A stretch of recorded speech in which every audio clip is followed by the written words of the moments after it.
শীতের রাইতে এরকম গরম গরম মুরগির ছাট মাংস খাইতে যে এত মজা। তো হয়েছিল কি, আমি বৈশা বৈশা গোপাল বার দেখতেছিলাম আর আমার ভাল লাগতেছিল না যে খালি মুখে গোপাল বার দেখুন। তো কি করা যায় চিন্তা করতে করতে আমি হঠাৎ করে বাইরে গেলাম।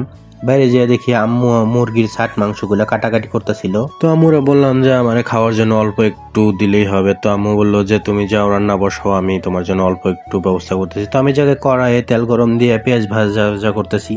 যখন হালকা হালকা ভাজা ভাজা হয়ে যাওয়ার পর আমি জায়গায় আদা রসুন বাটা দিয়ে আর একটু লাড়াচাড়া দিয়ে লইমু। আদা রসুন ভাজা ভাজা করার সময় আমার এত একটা ভালো লাগতেছিল। আর এই যে মশলাগুলো আছে সম্পূর্ণ মশলাগুলো আমার আম্মু আর আমার বউ রেডি করে দিচ্ছে, আমি শুধু রান্না করতেছি। এই জায়গায় মশলা কষানোর পর আমি এই জায়গায় একটু টমেটো পেস্ট দিয়ে দিছি, আমার টমেটো অনেক ভালো লাগে তাই আমি টমেটো পেস্ট দিয়ে দিছি। আর টমেটো কষানো হয়ে গেছে, একটু লাড়াচাড়া দিমু আর কি। লাড়াচাড়া দেওয়ার পর এই জায়গায় মুরগির যে ছাট মাংসগুলো আছে এগুলা দিয়ে দিমু।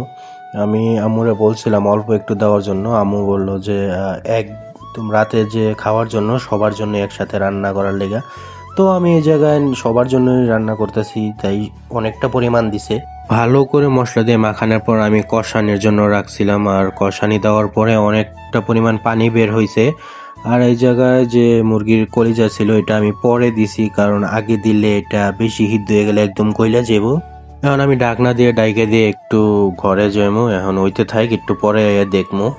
আর কিছুক্ষণ পরে আয়া আমি কিছুটা পরিমাণ কাঁচামরিচ সেচ্চা নিয়েছি, আর এটা দেওয়ার পরে কিন্তু অনেক সুন্দর একটা গ্রান আসতেছিল। আর এই যে হইতেছে রান্না করার পরে ফাইনাল লুক দেখে যায় একটা লোভ লাগতেছিল না, আমি আর দেরি করি নাই, গরম গরম চুলার উপর থেকেই নিয়ে নিছিলাম আমার জন্য। অনেকটা পরিমাণ নিছিলাম আমি আমার খাওয়ার জন্য। তো প্রথমেই আমি মুরগির গলা খাইতেছি, গলা কিন্তু আমার কাছে অনেক মজা লাগে, যদিও গরম ছিল তবে আমার কাছে অনেক ভালো লাগতেছিল। আর আমি আইসা পড়ছি আবার গোপাল ভাঁড় দেখার জন্য। আমি আসলে গোপাল ভাঁড় দেখতে অনেক ভালো লাগে আমার কাছে, বিশেষ করে খাওয়ার সময় গোপাল ভাঁড় দেখতে অনেক ভাল লাগে। আর অনেক দিন পর নিজের হাতে রান্না করিয়া খাইতেছি। আমি সচরাচর এভাবে রান্না করি না, অনেক দিন পর রান্না করতেছি। তো যাই হোক, আমি খাওয়া দাওয়া করতে থাকি, আপনারাও খাওয়া দাওয়া করেন, ভালো থাকেন সবাই, আল্লাহ হাফেজ। আর ভিডিও আমি মজার জন্য করি, এগুলো আমার ভাল লাগে। তো টাটা।